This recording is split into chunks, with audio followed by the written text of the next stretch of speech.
guys, welcome back to Hot Chocolate Hits. Today is a super exciting day for one big reason, and that is that it is the official launch day of my cookbook. Now, I've spent God knows how long working on it, God knows how many desserts I've eaten to make it. It's something that I've done alongside my masters. It's a project that I'm very proud of, and I'm really hoping that you enjoy it as much as I do. All of the recipes have been tried and tested multiple times so that they are perfect for you to try. And actually today I'm about to share with you one of our favorite recipes from the book. It's a pear crumble. It's my mom's favorite recipe actually. The first time I made it, we both finished the entire tray in one sitting with some vanilla ice cream. It was delicious, very easy to make.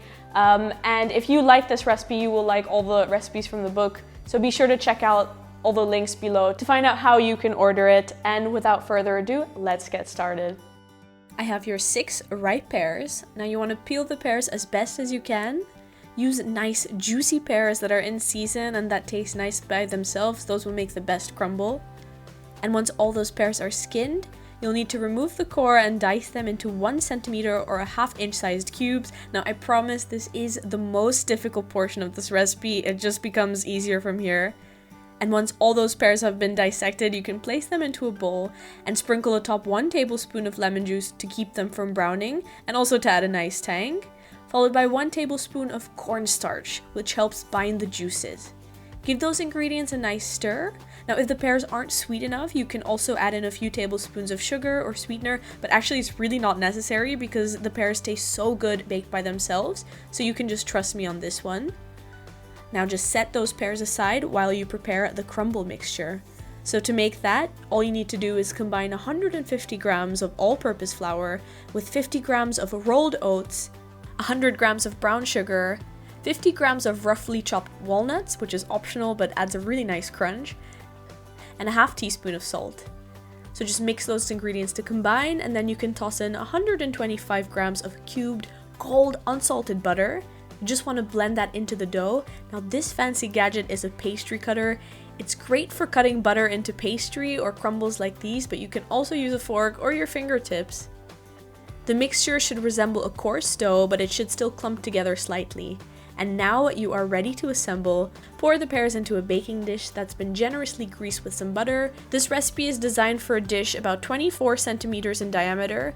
You can also use 2 smaller ones, which is what I'm doing so that I could demolish one for photography and keep the second one for a dinner party that we had. So once you've smoothed out those pears, you can evenly sprinkle atop the crumble mixture, getting all those corners and crevices. Then bake the mixture in a 180 degrees Celsius preheated oven for 40 to 45 minutes or until it's nice and golden. Now while that's baking, I just want to take this chance to tell you a little bit more about the book. So it's got 52 recipes, hence the title, and it's divided according to month. So each month has a little chapter, and each recipe is listed in cups, grams, and ounces for your convenience. It's accompanied by at least 1 photograph, and each recipe has a little story telling you where it comes from. Now this book makes a great holiday gift, and I was really happy with the way that it turned out. You can also order it in ebook version or in hard copy. You can click the link that appears on the right, or you can check out the description box if you'd like your own copy. And I would love to hear what you think, so do let me know if you managed to order one. And if you like this crumble recipe, you'll love all the other recipes in the book. And back to the crumble. Now you'll want to let it cool for a few minutes before you serve, but you do want to enjoy it warm. So one of our favorite ways to eat this is right out of the oven with a big scoop of vanilla ice cream. Now you need minimal ingredients to make this crumble, but there are a range of flavors that are present. The end result is sinfully delicious. It has tender, sweet fruit with crisp, buttery crumble. Really a dessert that you want to highlight in your repertoire. Thank you guys so much for watching as always. I hope you enjoyed learning how to make this pear crumble. Now if you like this recipe, I hope that you will check out the cookbook. All the links on how to order it will be down below, and I'm really looking forward to hearing your feedback on it, so please let me know if you try any of the recipes and whatnot. The recipe for this pear crumble will be on the blog, and if you like this video, be sure to give me a thumbs up. Leave me a comment down below telling me what you thought, what you'd like to see me make next time. Subscribe for more recipes like this, and I will see you next time. Bye bye!